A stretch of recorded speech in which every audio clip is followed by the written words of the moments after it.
sanata khamsin wa arba'ina wa khamsimi'atin. Ani Nabi sallallahu alaihi wasallam anhu qala idza aradallahu bi khairin, apabila Allah berkehendak untuk memberikan kebaikan bi'abdihi kepada seorang hambanya,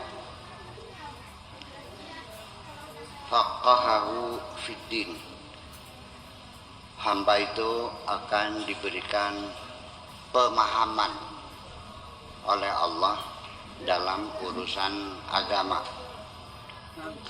Allah akan memberikan pemahaman kepada seorang hamba itu dalam urusan agamanya.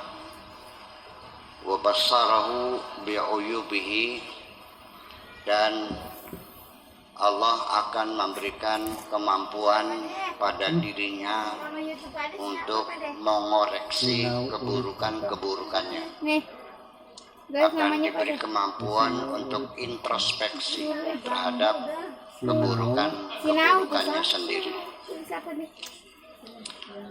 Jadi ada dua hal ketika Allah ingin memberikan kebaikan kepada seorang hamba, maka hamba itu akan dijadikan oleh Allah mengerti urusan agamanya dan juga mampu mengoreksi kesalahan-kesalahan dirinya sendiri. Kenapa mesti diberikan pemahaman pada agama? Karena bagaimanapun orang semua bisa saja mempraktekkan agama, tapi pemahamannya ini kan hal yang berbeda. Karena agama bisa saja dipraktekkan tanpa pemahaman.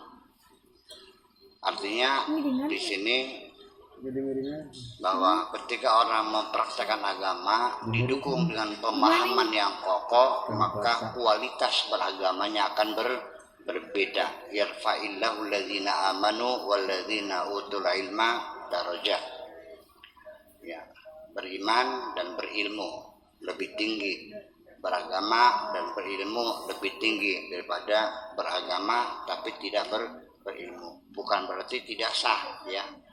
Berilmu artinya kualitasnya ditingkatkan. Itu pertama. Yang kedua, ternyata bahwa introspeksi itu bukan hal yang mudah. Orang menyadari akan kesalahan dirinya, introspeksi, menerawang ke dalam, metani, kata orang bahasa sininya, metani, kekurangan pada dirinya bukan satu hal yang mudah. Kalau yang mudah itu metani kesalahan orang lain, ngoreksi kesalahan orang lain mudah. Tapi ngoreksi diri sendiri sangat sulit sekali. Di mana letak kesulitannya? Letak kesulitannya pada kejujuran diri kita terhadap diri kita sendiri. Karena kita sangat sulit untuk mengaku bersalah. Selalu mencari alasan untuk pembenaran. Kita selalu ingin membenarkan perbuatan-perbuatan kita. Dan kita tersinggung ketika ada orang mengkritik, marah ketika ada orang yang menyalahkan. Itu adalah merupakan kelemahan yang kita hadapi ketika kita ingin melakukan introspeksi. Itu. Jadi introspeksi ini kelemahannya adalah kesulitan kita membuat diri kita jujur terhadap diri kita sendiri. Nah, kemudian kenapa orang itu sulit untuk jujur? Karena selalu konsultasinya itu yang dijadikan konsultan untuk mendeteksi kesalahan, kekurangan, kehilapan yang kita lakukan, itu kita bertanyanya kepada logika kita, bukan kepada hati kita, bukan kepada rasa kita. Sehingga apa yang terjadi? Akal kita itu sulit untuk mengakuinya. Malah sebaliknya akal kita ya dalam regulatornya malah justru dia akan memberikan advokasi terhadap diri kita. Bagaimana supaya Anda tidak disalahkan oleh orang lain. Akhirnya mencari alasan. Qala ta'ala, qala rasul, qala sampai asad kan berqala. Seperti itu. Ya. Nah, lalu apa untungnya Allah mengendaki kebaikan kepada seseorang? Satu, diberi pemahaman agama. Kedua, diberi kemampuan melakukan introspeksi. Apa untungnya?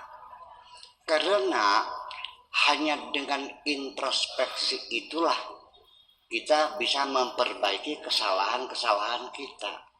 Ketika kita dalam hidup bisa memperbaiki kesalahan, itu berarti ada kemajuan, ada peningkatan kualitas hidup.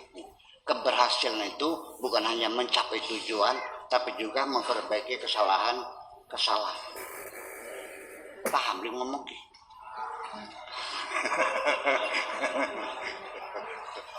Ya bahaya, ya uslah. Iya. Dan biasanya yang menyebabkan orang itu sulit mengaku bersalah karena sudah ditutup sejak langkah awal, yaitu mencoba menyalahkan orang lain. Gara-gara sirah mungkin ini gara-gara kamu nih.